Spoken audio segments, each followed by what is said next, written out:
வீடியோவே இருட்டுக்குள்ளே எடுக்கிற மாதிரி ஒரு ஃபீல் ஆகிடுச்சு. இன்றைக்கி வந்து ஊருக்கு போகிறேங்க. ஒரு வாரம் ஆகும் வரேன். ஸோ ஒரு வாரம் நான் ஏற்கனவே வந்து போயிருக்கேன்ல புதுக்கோட்டை. போன வருஷம்லாம் நான் வீடியோ போட்டிருக்கேன். சூப்பராக இருக்கும் அந்த கிராமம். பொங்கல் டைமில் போயிருக்கேன். ஸோ அதனால் அப்போ வந்து நல்லா பசுமையாக இருந்துச்சு. இப்போ வந்து நல்லா மே மாதம் வெயிலில் போகிறோம். நாங்கள் போயிட்டு நாளையிலேருந்து வீடியோஸ் வந்து அங்கேருந்து வரும். எப்பவும் போல் நம்மளோட 3 மணி ஷார்ட்ஸ் வந்து குக்கிங் வீடியோ வந்து நான் நிறைய எடுத்து வச்சுருக்கேன். ஸோ அது வரும். காலையில் வந்து பெரிய விலாகு நிறைய ஷார்ட்ஸ்லாம் வந்து ஊர்லேருந்து வரும்.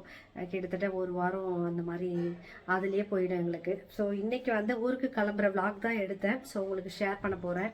அதுக்குள்ளே சமைச்சிலாம் முடிச்சுட்டேங்க. நான் எஸ்கேப் ஆகிட்டேன். 6 மணிலேருந்து எழுந்திரிச்சு எல்லாம் சமைச்சு முடிச்சுட்டு அதுக்கப்புறம் கரண்ட் போயிடுச்சு.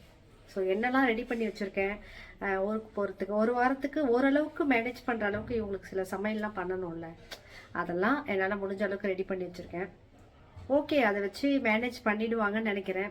சாப்பாடு பார்த்திங்கன்னா நம்ம நாட்டாரம்மா இருக்காங்க. ரைஸ் மட்டும் இவங்க வீட்டில் இருக்கும்போது குக் பண்ணி கொடுத்துருவாங்க. மீதி சைடிஷ்லாம் ஓரளவுக்கு நான் ரெடி பண்ணியிருக்கேன். பார்க்கலாமா?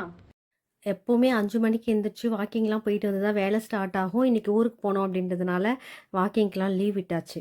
காலையில் 6 மணிக்கு தான் எந்திரிச்சேன். ஸோ அதுக்கப்புறம் பெருசாக ஒன்றும் ரெடி பண்ணலாம் வைக்கல இவங்களுக்கு. நைட்டு நேற்று மாவாட்டியிருந்தேன். ரொம்ப நாளுக்கு அப்புறம் மாவு வந்து புளிச்சு கீழெல்லாம் ஊற்றி போச்சுங்க. ரொம்பலாம் எனக்கு வந்து மாவு புளிச்சு வராது. இந்த முறை பார்த்திங்கன்னா மாவெல்லாம் பயங்கரமாக புளிச்சு வந்து அந்த அளவுக்கு வெயில். சென்னையில் செம்ம ஹீட்டு. ஸோ காலையில் டியூட்டி போகணும், எனக்கு லஞ்ச் கட்டு சொன்னாங்க. அப்படியே நான் வேலையும் ஸ்டார்ட் பண்ணிட்டேன்.